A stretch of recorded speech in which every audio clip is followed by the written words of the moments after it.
Ahí está.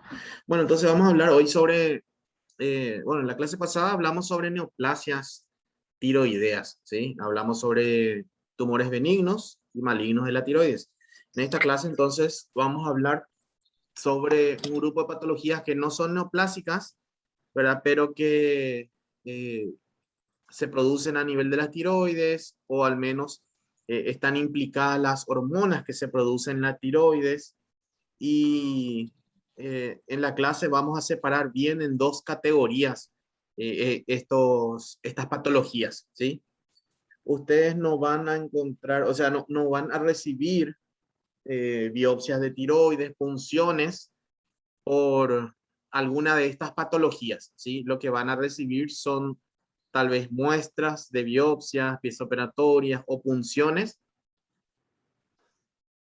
buscando encontrar alguna lesión, ¿sí? Entonces ustedes no van a recibir, por ejemplo, para hacer el diagnóstico de hipertiroidismo o de hipotiroidismo, pero sí van a recibir las muestras, ¿verdad? Para hacer un diagnóstico del tipo de lesión, ¿sí? Y ya según el tipo de lesión, esa persona va a tener un cuadro de hipertiroidismo o de hipotiroidismo, ¿sí? Entonces en la clase vamos a dividir todo este sistema endocrino en dos grandes grupos, ¿sí? Las patologías que producen hipertiroidismo y las patologías que producen hipotiroidismo.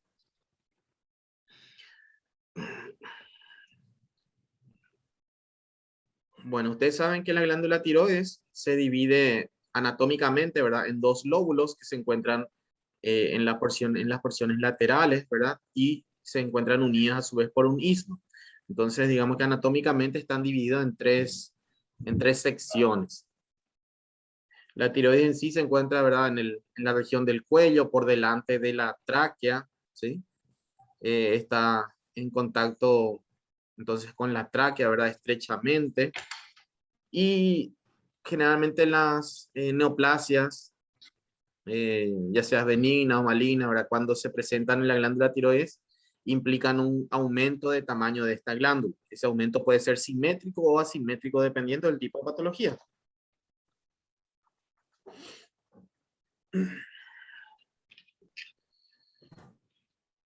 Bueno, el esquema endocrino, ¿verdad? Nosotros tenemos aquí la tiroides en la parte más inferior de esta pirámide. La tiroides produce dos hormonas, ¿verdad? Que se denominan T3 y T4, tirosina, la T4, y triiodotironina, la T3. ¿Sí? Estas hormonas actúan en todo el metabolismo del cuerpo, entonces actúan a nivel de múltiples órganos, aparatos, sistemas, actúan en todo el cuerpo y regulan la función de muchos órganos y aparatos. ¿Sí? Esta tiroides está moderada o está regulada por una hormona que se llama hormona estimulante de la tiroides, ¿sí? Que se produce en la hipófisis, ¿sí? En la hipófisis. La hipófisis a su vez está regulada por otra hormona producida en el hipotálamo, ¿sí? Esta TRH se produce en el hipotálamo. Hipotálamo. Ok. Entonces tenemos que la regulación principal se encuentra a nivel del hipotálamo. El hipotálamo regula la hipófisis o glándula pituitaria también como se denomina, ¿verdad? Regula a la tiroides. Y la tiroides produce T3 y T4. Eh, ¿Qué es? Vamos a dar primero unos conceptos, ¿verdad? Vamos a hablar de unos conceptos para que ustedes tengan en cuenta. Nosotros vamos a ver cuando ustedes lean, ¿verdad? Sobre trastornos endocrinos de la tiroides, van a ver en secciones que habla de tirotoxicosis, en otras que habla de hipertiroidismo. ¿Cuál es la diferencia? La tirotoxicosis es un estado hipermetabólico, ¿sí? Hipermetabólico, o sea, con aumento del metabolismo, que es causado por la elevación tanto de la T3 y de la T4, ¿sí? Ahora, nosotros tenemos también el concepto de hipertiroidismo, que es cuando esta tirotoxicosis, o sea, el estado hipermetabólico, se debe a una hiperfunción en la tiroides, ¿sí? puede que esta tirotoxicosis no se deba a una hiperfunción de la tiroides. ¿Por qué? Porque nosotros sabemos que las hormonas tiroides no solo se producen a nivel de las tiroides, ¿sí? Sino que también se pueden producir, por ejemplo, en patologías del tipo del estruma ovárico. El estruma ovárico es cuando existe tejido tiroideo en los ovarios, ¿verdad? De las mujeres, eso se llama estruma ovárico. Entonces, ese tejido tiroideo en ese ovario produce también hormonas, ¿sí? También sabemos que nosotros la T3 y T4, estas hormonas podemos adquirir de forma exógena, ¿sí? Por lo tanto, tirotoxicosis es exclusivamente estado hipermetabólico. Ahora, si ese estado hipermetabólico se debe a una hiperfunción de la tiroides, entonces se llama hipertiroidismo, ¿sí? Este hipertiroidismo puede ser primario o puede ser secundario. Primario, en el caso de anomalías intrínsecas, o sea, propias de la tiroides, ¿sí? Primario. Y secundarios debido a procesos externos de la tiroides, o sea, que no se producen en la tiroides. ¿Cuál sería la clínica del hipertiroidismo? Las manifestaciones se deben, ¿verdad?, a un estado, como sabemos, hipermetabólico, que está inducido, ¿verdad?, o que está producido o regulado por un exceso de hormonas tiroideas, ¿sí? Entonces hay también hiperactividad del sistema nervioso simpático. Y esa hiperactividad del sistema nervioso simpático produce múltiples consecuencias a nivel de aparatos, sistemas y de órganos. Por ejemplo, tenemos manifestaciones cardíacas en el hipertiroidismo, donde hay un aumento del gasto cardíaco. ¿Por qué? Porque hay un aumento de la contractilidad. Entonces el corazón late más rápido, se contrae más rápido y por lo tanto el gasto cardíaco aumenta, ¿sí? ¿Qué pasa si ustedes tienen una canilla y esa canilla abren? Va a salir más agua, ¿verdad? Y si cierran, va a salir menos agua. Lo mismo, ¿sí?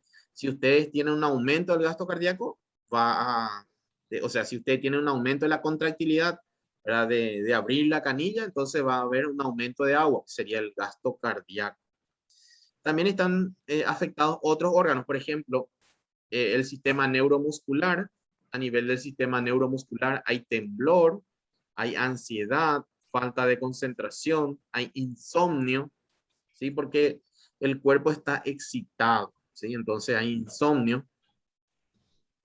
También hay la habilidad emocional, o sea, inestabilidad emocional, ¿sí? Porque hay una actividad excesiva del sistema nervioso, dijimos, simpático, ¿sí? A nivel del músculo esquelético hay debilidad muscular, no hay un aumento de la fuerza, sino que hay una debilidad y disminución de la masa muscular. Por eso las personas hipertiroideas son delgadas, ¿sí? Con poca masa muscular, tienen un aspecto físico característico. A nivel de la piel, vamos a ver que la piel se encuentra caliente y húmeda por el aumento de la cantidad de sangre periférica, ¿sí? Entonces se va a encontrar una piel caliente y húmeda, que es lo contrario al hipotiroidismo. ¿Sí? ¿Alguien habló?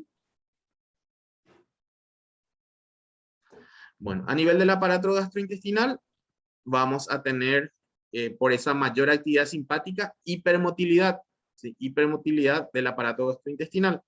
Vamos a tener hiperfagia, o sea que va a haber un aumento en el consumo de alimentos en las personas hipertiroideas, pero con una disminución del peso, ¿sí? Aumento de consumo, pero disminución del peso. A nivel del sistema esquelético, o sea, los huesos, hay resorción ósea, o sea que hay desintegración de hueso con osteoporosis, ¿sí?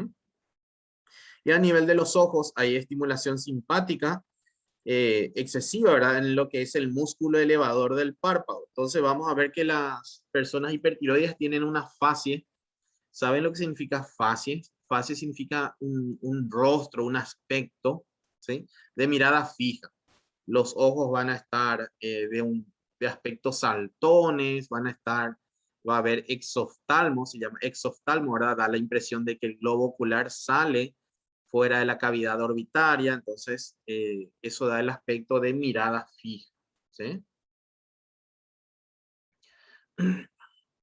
Ahora, ¿cuáles son las patologías? Como dijimos nosotros, hipertiroidismo es un aumento del estado metabólico, o sea, es un estado hipermetabólico. Aquí nosotros no hablamos de una patología que vayamos a observar microscópicamente, sino que es una alteración global, ¿sí? Ahora, ¿qué patologías causan este hipertiroidismo? Se encuentran las más frecuentes, ¿verdad? Como la enfermedad de Graves, que es la más frecuente, el bocio multinodular tóxico y el adenoma tóxico, ¿sí? ¿Recuerdan ustedes los adenomas? Cuando hablamos de neoplasias benignas de las tiroides, hablamos de los adenomas, ¿sí? Entonces, la enfermedad de Graves es la causa más común de hipertiroidismo. La enfermedad de Graves es un trastorno autoinmunitario. Vamos a ir viendo cada uno, ¿sí? Pero la enfermedad de Graves es un trastorno autoinmunitario. Estos son los más frecuentes. Ahora, también existe un grupo de patologías que son un poco más raras, ¿verdad? Menos comunes, que pueden causar hipertiroidismo, o sea, un estado hipermetabólico. Por ejemplo, las tiroiditis, que son los procesos inflamatorios a nivel de la tiroides, el carcinoma tiroideo, donde hay hiperfuncionalidad, entonces se llama carcinoma tiroideo hiperfuncionante, el adenoma hipofisiario, esto entonces sería secundario porque no se encuentra a nivel de la tiroides, sino que es un tumor que se encuentra en la hipófisis. ¿Y por qué alteraría un tumor en la hipófisis la funcionalidad de la tiroides? Porque dijimos que la hipófisis regula a través de la TSH la funcionalidad de la glándula tiroides, ¿sí? Estruma ovárico, ¿sí? El estruma ovárico dijimos que también, ¿verdad? La T3 y T4 se podían producir en otras zonas del cuerpo o se podían adquirir de otras formas. En este caso, el estruma ovárico es la presencia de tejido tiroideo en los ovarios, ¿sí? Hipertiroidismo iatrogénico, por ejemplo, exógeno en el caso de administración excesiva de hormonas tiroideas, y el hipertiroidismo inducido por el yodo, ¿sí? Doutor, Sí. qual a consequência desse estruma ovário? ¿Cómo? Ter um tecido tiroideo no ovário, dito como estruma ovário, qual a consequência disso? Te escucho doble. Repetime un poco. Qual a consequência de ter tecido da tireoide no ovário e gerar esse estruma ovário? Las consecuencias. Bueno, en el estruma ovárico eso sería como un tejido, ¿verdad? Un tejido ectópico que se produce a nivel de los ovarios, ¿sí? Entonces tenemos que, es un tumor, ¿verdad? De células germinales, especializado. ¿Por qué especializado? Porque produce hormonas tiroideas, ¿sí? Entonces, vamos a ver que hay un aumento, o sea, un cuadro hipermetabólico, un cuadro de hipertiroidismo, debido a que ese estruma ovari está produciendo hormonas en el tejido tiroideo que se encuentra en el ovario, ¿sí? El tratamiento en esos casos, cuando nosotros tenemos ese tejido ectópico, porque ese tejido ectópico allí en los ovarios hace, ¿verdad?, que haya una disfuncionalidad en todo el cuerpo. Entonces, el tratamiento sería quirúrgico, ¿sí? Se saca ese ovario de forma que se pueda normalizar, digamos, los niveles de T3 y T4. También, por ejemplo, el estruma ovari puede aparecer en patologías malignas de la tiroides, por ejemplo, en el carcinoma papilar de tiroides, como puede aparecer también, ¿sí? Entonces tenemos carcinoma papilar de tiroides y también tenemos ese tejido ectópico a nivel del ovario. Hola. E graças. ¿Sí? Entonces Eu, lo que provoca, lo que produce el espuma ovari es digamos, agregarle T3 y T4 al cuerpo, ¿sí? Agregarle hormonas tiroideas que en realidad no está necesitando, ¿sí? Debido a eso es que produce hipertiroidismo. Es como que tu cuerpo necesite medio litro de leche, ¿verdad? Para un día, sin embargo, vos estás tomando 750, ¿verdad? Tendrías un exceso, ¿entendés? eu já vi uma aninha que menstruou com 18 anos de idade, menstruou muito tardio, e ela tinha hipertiroidismo. Eu não sei se tinha nem relação, por isso perguntei. Ah, ya, ya, ya. con hipertiroidismo, claro que tiene relación, porque el hipertiroidismo, o sea, el hipertiroidismo es un estado metabólico, es un aumento del estado metabólico. En este caso se debe probablemente a ese estruma ovario, ¿verdad? A que en el ovario también hay tejido tiroideo que está produciendo hormonas, entonces tenés como como mayor cantidad de hormonas de lo que en realidad necesita el cuerpo para funcionar. Ah, sí, gracias, doctor. Vale. Diferencia entre hipertiroidismo y tirotoxicosis. Tirotoxicosis era un estado hipermetabólico, ¿verdad? Donde ese estado se debe a otra patología que no está, digamos, ubicada, localizada en la glándula tiroides. Por ejemplo, puede ser un adenoma hipoficiario que produce un estado de hipertiroidismo, ¿verdad? Entonces, como no se localiza en la tiroides, no tenemos, digamos, no hablamos de hipertiroidismo, ¿sí? Pero si tenemos nosotros una patología que se encuentra en la tiroides, ¿verdad? Entonces, allí sí hablamos de hipertiroidismo. O sea, básicamente los dos son un estado hipermetabólico. La tirotoxicosis, en la tirotoxicosis tenés aumento de T3, T4, pero no es debido, digamos, a una causa tiroidea. Y en el hipertiroidismo sí hay, eh, hay una implicancia de la glándula tiroides.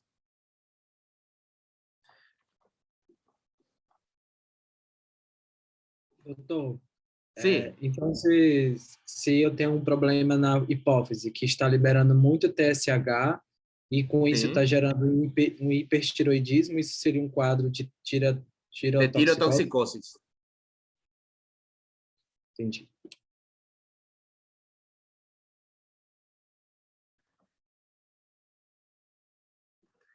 Bueno, a ver, otra pregunta aquí dice, ¿tiene afectación las articulaciones? Sí, como el hipertiroidismo, ¿verdad? Es una enfermedad sistémica, entonces de cierta forma puede afectar a las articulaciones, ¿verdad? Por ejemplo, puede favorecer el desarrollo de enfermedades autoinmunitarias, como la artritis reumatoide, por ejemplo, en las articulaciones, ¿sí? Entonces, sí puede haber afectación de las articulaciones en el hipertiroidismo.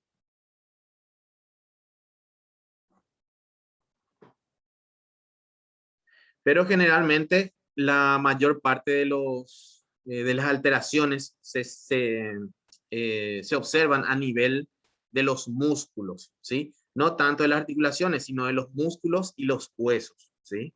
Hay osteoporosis y hay debilidad muscular.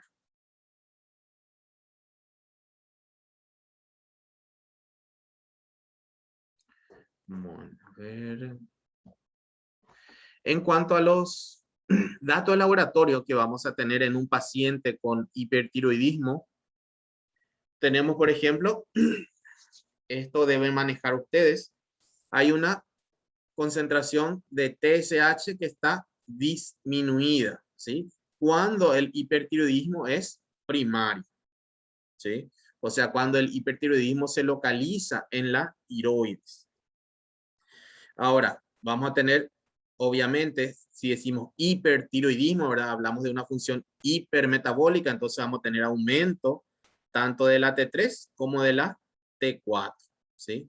Disminución de TSH, aumento de T3, aumento de T4, ¿sí? Aumento de T4, aumento de T3.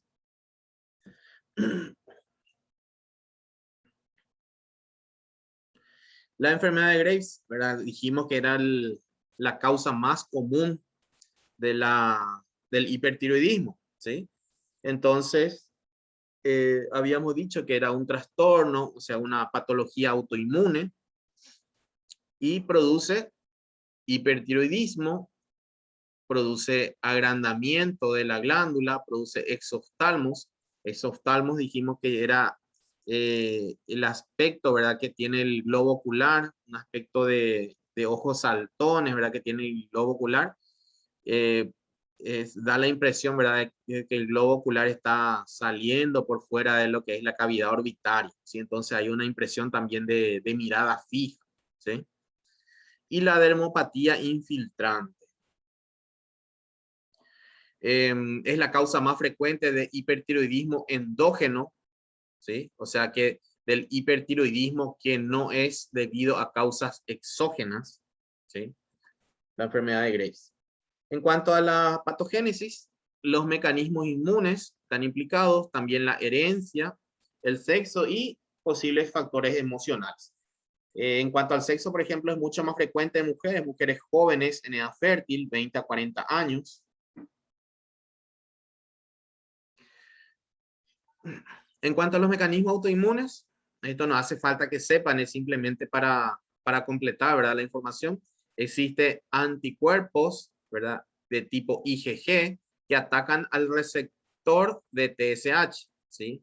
Por eso es que la TSH está disminuida, ¿sí? Entonces hay un aumento de la secreción de la hormona, ¿sí? Los factores genéticos, por ejemplo, hay inhibición de células T supresoras. También es más común en las mujeres porque las mujeres tienen ciertos desbalances hormonales, ¿verdad? Durante, por ejemplo, sus periodos menstruales y todo eso. Entonces esos desbalances hormonales favorecen la aparición de la enfermedad de Graves. La oftalmopatía, en la oftalmopatía, estos linfocitos T secretan, ¿verdad?, citoquinas, o sea que mediadores de la inflamación. Estos mediadores activan los fibroblastos que están en la órbita, entonces hay una proliferación de lo que es matriz extracelular, ¿verdad?, entre ellos el colágeno y los glucosaminoglucanos. ¿Cuál sería la consecuencia? Un aumento de la matriz extracelular en estos tejidos, ¿sí? En el tejido, ¿verdad?, alrededor de los ojos. Entonces dijimos que esos oftalmos, ¿verdad?, era este aspecto de mirada fija, donde el ojo como que tiene un mayor volumen, ¿verdad? Recuerden que también había afectación aquí del músculo elevador del párpado, ¿sí? Este músculo se retrae, aumenta su tono, entonces los ojos también, los párpados también se abren más y eso ayuda a este exoftalmo. Si nosotros le mirásemos de costado a esta mujer, veríamos que este globo ocular da la impresión de que está saliendo de la cavidad orbitaria, ¿sí? Entonces, exoftalmo. El hipertiroidismo en sí puede afectar múltiples órganos, aparatos. Por ejemplo, las personas hipertiroides tienen el pelo fino, ¿sí?, el cabello fino, tienen exoftalmos, como dijimos, ¿verdad? También tienen mayor sudoración, presentan taquicardia, ¿verdad? Debilidad en los músculos, osteoporosis, pérdida de peso. También presentan trastornos en el ciclo menstrual con oligomenorrea y temblores, ¿sí?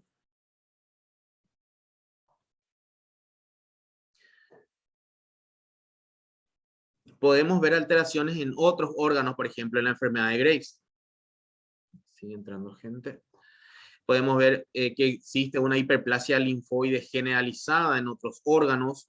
También se puede ver hipertrofia y alteraciones isquémicas en el corazón. Los tejidos de la órbita se encuentran edematosos, ¿verdad?, con depósito de mucopolisacáridos, o sea que aumento de lo que es la matriz extracelular. También hay infiltración de linfocitos y hay fibrosis, ¿sí? O sea que hay todo un proceso inflamatorio crónico en los tejidos de la órbita. Todo eso ayuda al exoftalmo. En cuanto a la piel, se pueden observar pápulas, ¿sí? Se pueden observar nódulos pigmentados. Las pápulas son pequeñas lesiones sobreelevadas de pocos milímetros de diámetro.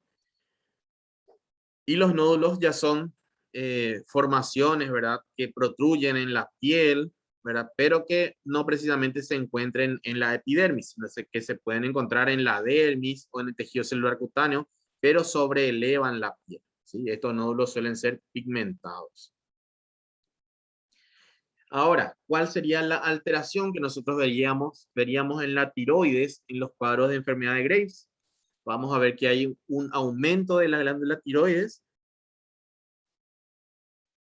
pero este aumento es simétrico, ¿sí? Entonces es un aumento parejo de toda la glándula tiroides y también es difuso, ¿sí? No es que aumenta en una sola parte la glándula tiroides, sino que toda la glándula aumenta.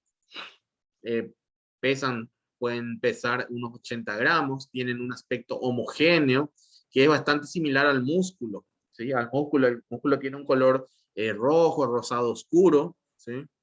Y tiene una cápsula intacta, hablando de las tiroides, ¿sí? Microscópicamente, microscópicamente hay hiperplasia e hipertrofia, ¿verdad? De todas las células epiteliales foliculares. Entonces vamos a ver nosotros un aumento de los folículos tiroideos y también vamos a ver un aumento de las células foliculares que tapizan esos folículos tiroideos, ¿sí? Después hay un infiltrado linfoide en el estroma. Vamos a ver entonces que hay folículos tiroideos aumentados de tamaño y también en las zonas donde no hay folículos tiroideos vamos a ver que hay un infiltrado linfoide con linfocitos, ¿sí? Que no es, digamos, normal en la tiroides. Y un coloide claro, ¿verdad? Con bordes festoneados. Se pueden observar también formación de papilas, pero sin centros vasculares, ¿sí? Esta es la diferencia, por ejemplo, entre un carcinoma papilar y la enfermedad de Graves. En el carcinoma papilar hay formación de papilas, pero esas papilas suelen tener un eje fibrovascular, ¿sí? Entonces vamos a ver que las papilas son así, aquí, aquí, y aquí presentan así las papilas, ¿sí? De esta forma. Tienen un pequeño eje, ¿sí? Por aquí corren vasos sanguíneos y esto es tejido conjuntivo, por eso se llama eje fibrovascular. Sin embargo, como vamos a ver enseguida, en la enfermedad de Graves no se observan estos ejes fibrovasculares. Sí se observan estas papilas, pero sin estos ejes.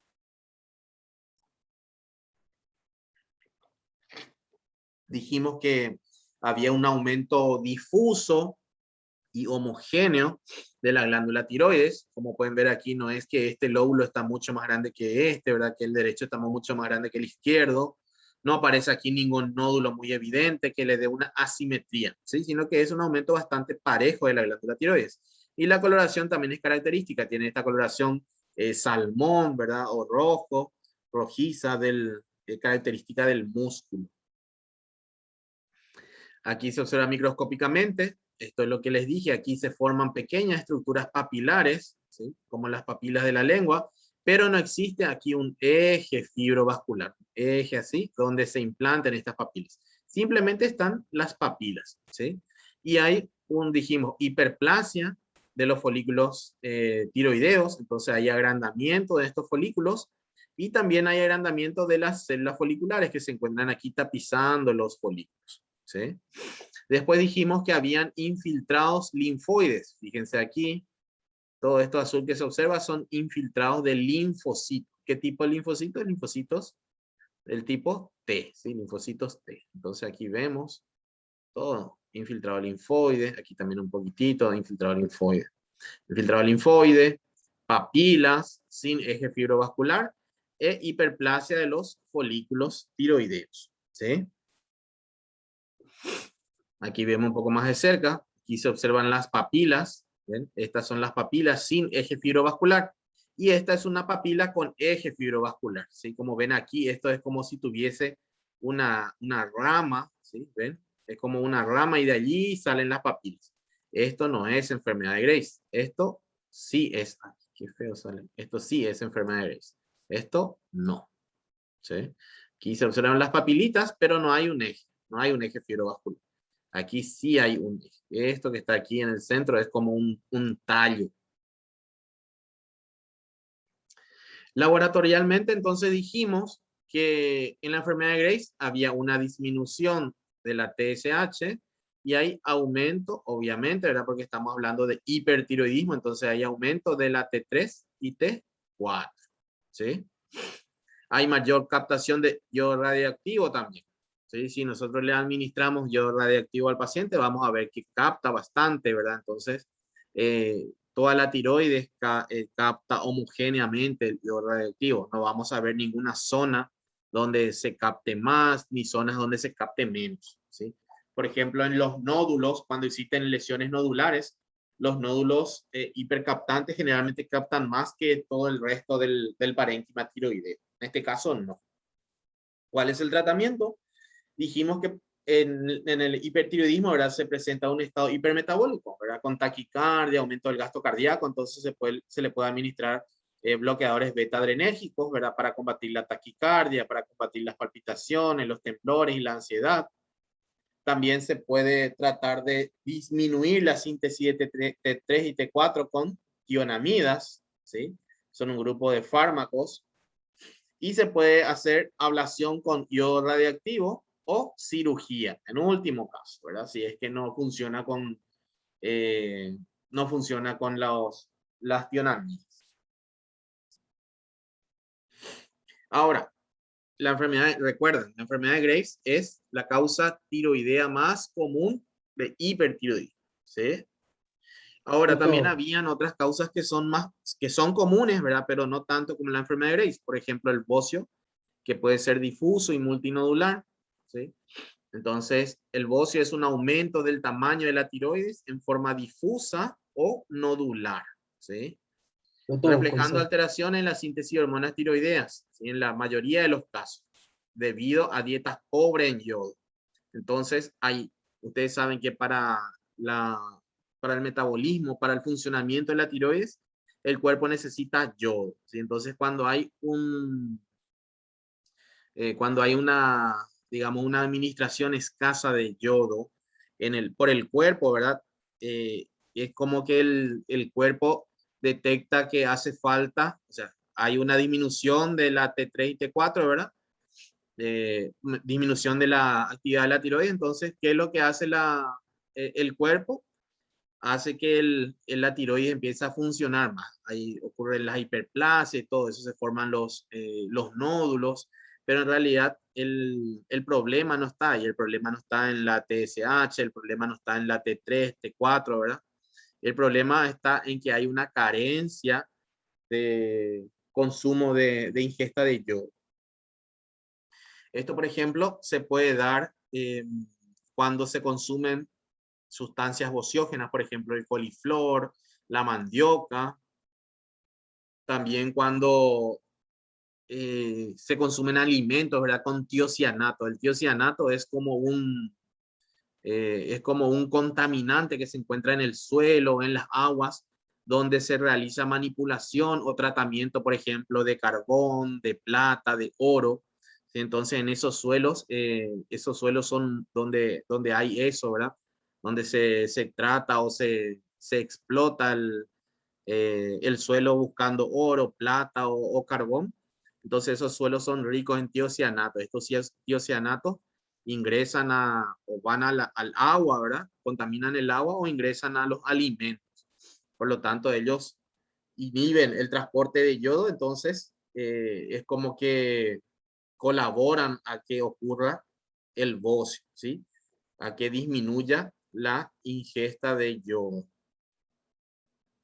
por parte del cuerpo. Entonces, a diferencia de la enfermedad de Graves, lo que vamos a tener aquí es una elevación del TSH. ¿Por qué?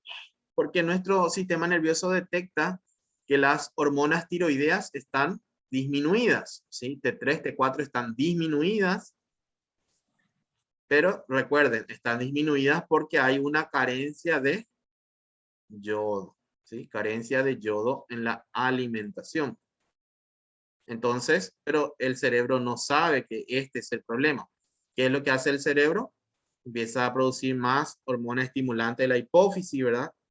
Y la hipófisis empieza a producir más TSH para exigirle más a la tiroides, pero la tiroides, aunque crezca, aumente de tamaño, no puede cumplir con su trabajo. ¿Por qué no puede cumplir con su trabajo? Porque no hay yodo, ¿sí? Y entonces los niveles de T3 y T4 empiezan a disminuir. ¿Sí? Disminuyen porque falta el yodo, ¿ok? Entonces, totalmente lo contrario a la enfermedad de Graves. En la enfermedad de Graves teníamos disminución de TSH y aumento de T3 y T4. Sin embargo, en el bocio nosotros tenemos elevación de la TSH y disminución de la T3 y T4.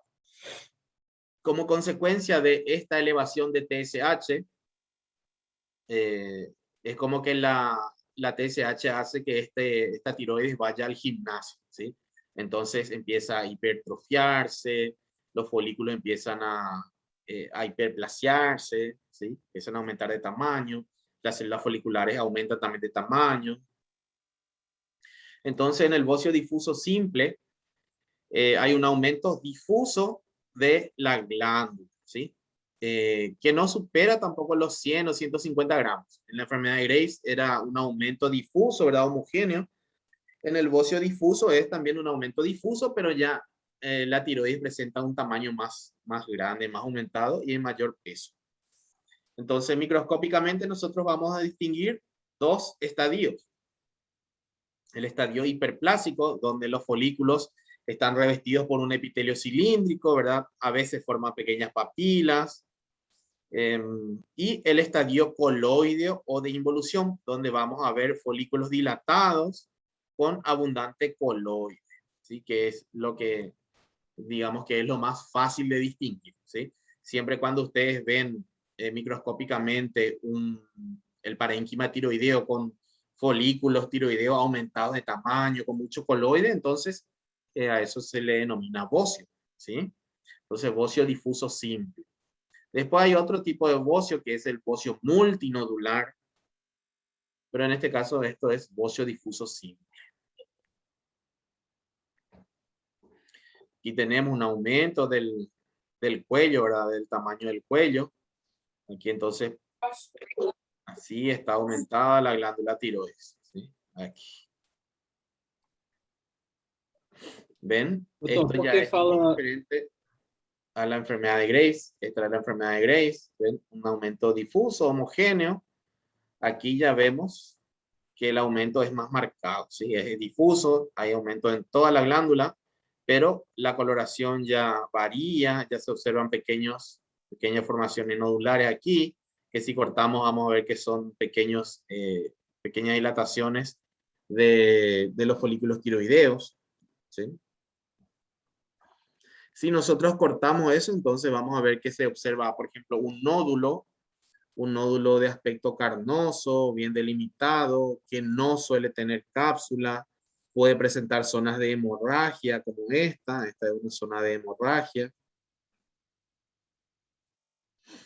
Microscópicamente, entonces aquí vemos la hemorragia, ¿sí? Todo esto es sangre, hemorragia. Aquí vemos que hay dilatación, o sea, hiperplasia, dilatación en los folículos tiroideos, ¿sí? También nos acercamos un poquitito más. Hay dilatación de los folículos tiroideos. Hay hiperplasia de los folículos tiroideos. Aquí están los folículos. Y luego tenemos el bocio multinodular, ¿sí? Que es como una evolución del bocio simple. O sea que una persona, ¿verdad? Desarrolla bocio simple, después presenta otro foco de bocio simple, otro foco de bocio simple, ¿verdad? Siempre se va recidivando el bocio simple, entonces puede evolucionar a un bocio multinodular. En estos casos, sí, el crecimiento de la tiroides ya es más irregular, ¿sí? Macroscópicamente el aumento es asimétrico, se observan muchos nódulos, el tamaño también es mucho mayor, unos 200 gramos puede llegar a pesar. Se observan los nódulos coloideos, ¿sí? Color beige, amarillo, pueden tener áreas de hemorragia. Y como se trata de un proceso, ya dijimos que era a consecuencia de recidivas, ¿verdad? El bocio simple. Entonces ya tenemos un proceso crónico, ¿sí? Y como todo proceso inflamatorio crónico, tenemos fibrosis, tenemos cambios quísticos, se pueden formar quistes y tenemos también calcificaciones, ¿sí? Microscópicamente, entonces vamos a ver folículos grandes, siempre con el epitelio plano o cúbico y luz con coloide, ¿sí? Y también vamos a ver áreas de hipertrofia y hiperplasia, ¿verdad? Epitelial, o sea, de los folículos coloideos, junto con también esto, ¿verdad? Porque la hemorragia, la fibrosis, los cambios quísticos y las calcificaciones se pueden ver tanto macroscópica como microscópicamente. Entonces vamos a ver todas esas alteraciones degenerativas que se observan en la macroscopía, también en la microscopía. Aquí ven como el crecimiento ya es irregular. Esto está mucho, el lóbulo izquierdo está mucho más grande que el derecho. Aquí vemos un nódulo de gran tamaño. Aquí vemos un nódulo de menos tamaño. Aquí vemos otro pequeño nódulo. ¿Sí? Entonces, bocio multinodular. Si seccionamos, vamos a ver que aquí se observa un nódulo. Estas áreas blancas probablemente sean calcificaciones. ¿Sí? Aquí se observan quistes, quistes, quistes. Esto es el parénquima tiroideo, digamos, normal, ¿sí? Entonces, ¿dónde está el nódulo? El nódulo es bien diferente al parénquima tiroideo normal. Aquí también está seccionado, este lóbulo está cortado. Entonces vemos aquí áreas quísticas, ¿sí? Aquí también. Aquí vemos estos blancos, son calcificaciones alrededor, ¿sí? Calcificaciones. Aquí vemos un nódulo, aquí vemos su mitad, otro nódulo, aquí otro nódulo, aquí otro nódulo, ¿sí? De este otro lado aquí vemos un nódulo, aquí vemos múltiples otros nódulos. Entonces, bocio coloide multinodular. Aquí también vemos lo mismo. Un nódulo, otro nódulo, otro nódulo, aquí otro, aquí otro, aquí otro. Y microscópicamente vemos hiperplasia aquí de los folículos. Fíjense, este folículo está bien hiperplasiado, bien agrandado. Aquí se observa un nódulo. Aquí hay otro nódulo. Aquí también hay otro nódulo. Se pueden observar formaciones papilares, como en este caso, ¿verdad? Siempre sin eje fibroepitelial, fibrovascular. Y dijimos que también, así como en la macroscopía se observa la zona de fibrosis, calcificaciones, nosotros eso podemos observar microscópicamente. Ahora, nosotros tenemos, ya hablamos del estado, ¿verdad? Hipermetabólico, que se denomina hipertiroidismo o tirotoxicosis, ¿sí? Ahora vamos a hablar del otro extremo, ¿verdad? Donde hay un estado hipometabólico. Entonces, esto se denomina hipotiroidismo. Entonces, el hipotiroidismo es cualquier alteración estructural o funcional que interfiere en la producción de las cantidades adecuadas de hormonas tiroideas, ¿sí? Se pueden observar aquí, por ejemplo, dos cuadros bien diferenciados, el cretinismo y el mixedema, ¿sí? El cretinismo, en el cretinismo se observa hipotiroidismo, que ya se desarrolla en la lactancia o en la primera infancia, o sea, cuando las criaturas son pequeñitas. Todo esto debido a que hay un déficit tiroideo en la madre, ¿sí? Antes de que se desarrolle la tiroides en el bebé, en el embrión, en el feto, ¿sí? Entonces hay ya un trastorno en la madre y ese trastorno se da ya en la vida embrionaria o fetal del niño. Hay alteraciones del sistema esquelético, tanto de los músculos, los huesos, como también alteraciones del sistema nervioso central. Por ejemplo, hay retraso mental, hay enanismo, hay una cara tosca, o sea, una cara característica, protrusión de la lengua y hernia umbilical. Yo les voy a mostrar las imágenes enseguida para que ustedes puedan entender mejor. El otro es el mixedema. El mixedema es también un cuadro de hipotiroidismo, ¿verdad? Pero ya en niños mayores o en adultos, ¿sí? Entonces aquí tenemos, esto es cretinismo. Tienen una facies, o sea, un rostro característico, ¿sí? La nariz generalmente ancha, aplanada, ¿sí? Presentan macroglosia. Macroglosia es un aumento del tamaño de la lengua. Presentan atrofias, presentan enanismo, o sea, un retraso en el crecimiento del cuerpo. Presentan también un abdomen abombado, una distensión abdominal, también hernia hernia umbilical. Entonces, también presentan alteraciones, ¿verdad? En las posturas, generalmente presentan hipotonía, o sea, que un tono muscular es más disminuido, ¿sí? Disminución de la fuerza, la fase mixedematosa, ¿verdad? O sea, esa fase característica, fíjense otra vez la nariz ancha, la macroglosia, o sea, la lengua aumentada de tamaño, aquí también tenemos macroglosia, la lengua aumenta de tamaño es como que no entra dentro de la cavidad bucal, por eso siempre tienen la boca abierta con la lengua afuera. Distensión abdominal, hernia umbilical, ¿sí? Y el mixedema dijimos que se presentaba en niños mayores ya o en adultos, ¿sí? Entonces hay una alteración en los tejidos que se caracteriza por edema, ¿verdad? Acumulación de líquido. Eso puede ser en la piel o puede ser también en órganos internos, puede ser también en cavidades, por ejemplo, eh, en la cavidad pleural, ¿verdad? O la cavidad pericárdica, ¿sí? Entonces se pueden presentar derrames, porque ustedes saben que los derrames también son un tipo de edema, ¿sí? Entonces aquí pueden ver la fase mixedematosa, los labios, pueden notar aquí, están hinchados, también suelen haber aquí un aumento de lo que es el tejido, ¿verdad? Tejido subcutáneo aquí en el cuello, entonces se suele observar la famosa papada aquí, ¿sí?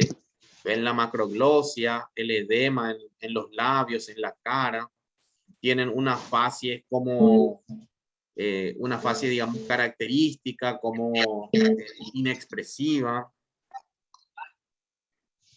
Hay un engrosamiento también de la piel. Entonces el cretinismo se presenta en los niños, el mixedema se presenta en los adultos, ¿sí?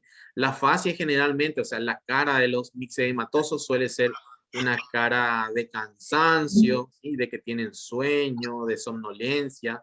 Suele haber edema aquí por debajo de los ojos, ¿verdad? En el párpado inferior.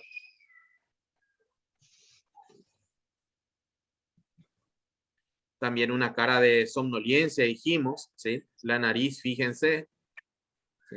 Característica. Y también suele haber la formación de esta papada, ¿sí?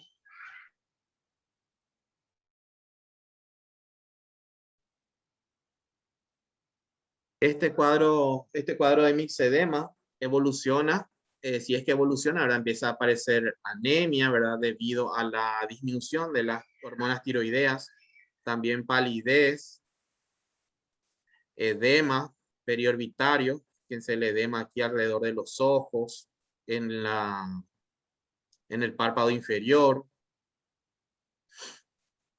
macroglosia, ¿verdad? Aumento de la lengua, del tamaño de la lengua. Como les dije, puede haber derrame a nivel de cavidades, pericardio, derrame pleural, y pueden existir alteraciones también en el tránsito intestinal. Puede haber un hilo adinámico, o sea que puede haber, digamos, una parálisis a nivel del intestino. Eso puede producir megacolon, ¿verdad? Debido a una estasis de toda la materia fecal en el intestino o cuadros de obstrucción intestinal. ¿Cuáles son las causas de este hipotiroidismo? Tenemos, por ejemplo, una insuficiencia del parénquima tiroideo, ¿verdad? Por ejemplo, una alteración en el desarrollo de la tiroides, una tiroides pequeña, antecedentes de radiaciones en la tiroides, antecedentes de cirugía, la tiroiditis de Hashimoto también. Esta tiroiditis de Hashimoto es es una enfermedad autoinmunitaria de la tiroides, ¿sí? Que se caracteriza por la formación de folículos linfoides en el parénquima tiroideo. Entonces, cuando se forman esos folículos linfoides, hay una disminución del parénquima tiroideo, y al haber una disminución del parénquima tiroideo, la funcionalidad de la tiroides está disminuida. También, entonces, insuficiencia del parénquima, alteración de la síntesis de hormona tiroidea. Por ejemplo, Puede ser primario e idiopático cuando hay un bloqueo inmunitario de receptores de TSH, también por deficiencia de yodo, ¿sí? Por fármacos y la tiroides Hashimoto, ¿sí? También puede ser supratiroidea, o sea que no en trastornos no en la tiroides, sino que en los órganos que regulan la tiroides, por ejemplo, en la hipófisis o en el hipotálamo. Pueden ser lesiones hipofisiarias que reducen la TSH, entonces al reducir la TSH hay un menor estímulo a la tiroides para que produzca sus hormonas. Pueden ser por necrosis hipofisiaria en el puerperio, puede ser por traumatismos o pueden ser tumores, generalmente el adenoma hipofisiario. Pueden ser lesiones hipotalámicas, como les dije, que reducen, ¿verdad?, la liberación de la hormona liberadora de tirotropina o TRH. ¿Sí? TRH. Por ejemplo, tumores, traumatismos, radioterapia. En la tiroides Hashimoto, entonces, lo que hay es formación de folículos linfoides. Estos son folículos linfoides, ¿sí? Y esto es tiroides. Aquí vemos los folículos tiroideos, mucho más disminuidos, ¿verdad? Esto está atrófico y todo esto aquí que debía ser folículos tiroideos, o sea, parénquima tiroideo, está reemplazado por los folículos linfoides, ¿sí? Aquí también hay una infiltración de linfocitos, formación de folículos linfoides, y el parénquima tiroideo está atrofiado, ¿sí? Aquí se encuentra otro, aquí otro, ¿sí? Entonces hay una atrofia.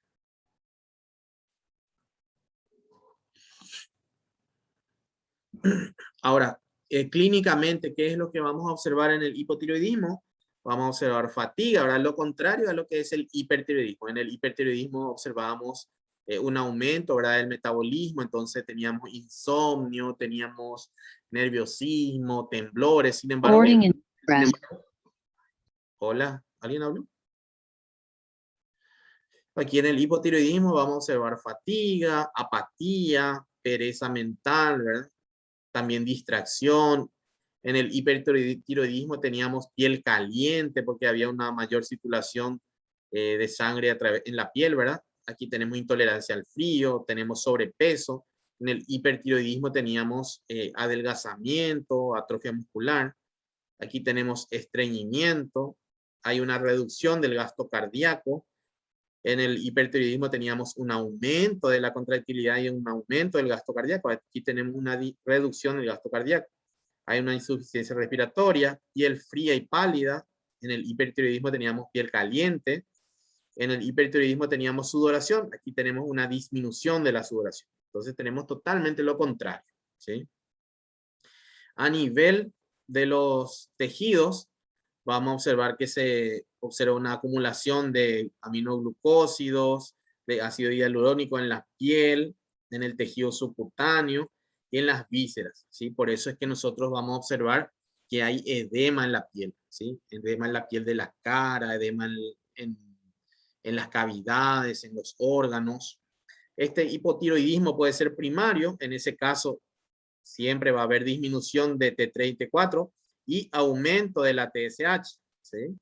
O puede ser secundario, obviamente va a haber disminución de T3 y T4, ¿verdad? Porque es hipotiroidismo, pero en los casos de hipotiroidismo secundario o terciario, la TSH está normal, ¿sí? Porque no hay un problema en la TSH. Siempre que hay un aumento de la glándula tiroides, lo más fácil que se puede realizar es una punción, ¿sí? En la punción nosotros no vamos a diagnosticar un hipertiroidismo ni un hipotiroidismo. En lo que vamos a hacer es observar si estudiar, ¿verdad?, las células foliculares, ver si se presentan células malignas o células benignas, ¿verdad? Ver si se observan linfocitos en el caso de que por ahí sean eh, una tiroides Hashimoto. Bueno. Professor, Sí, poxa, em relação ao hipotiroidismo secundário e terciário, Por que que o TSH ele fica normal, tendo em vista que eu tenho uma redução de T3 e T4 e isso deveria estimular a produção desse TSH? Como funciona? ¿Cómo? É, no hipotireoidismo secundário e terciário, tem uma diminuição do T3 e T4 e o TSH é normal. Sí. Quando tem uma diminuição nesse T3 e T4, normalmente o hipotálamo e hipófise eles aumentam a produção de TSH e TRH para estimular essa hipófise ou a tireoide aumentar essa produção. E aí, nesse caso, está normal. Esse é comum ou é alguns momentos sim ou outros não?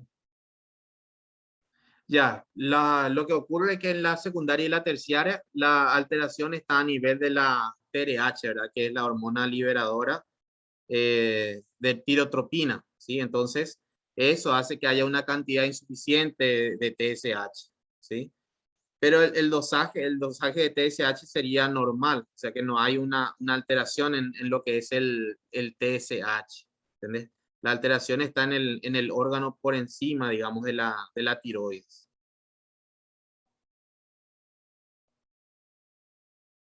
Ok.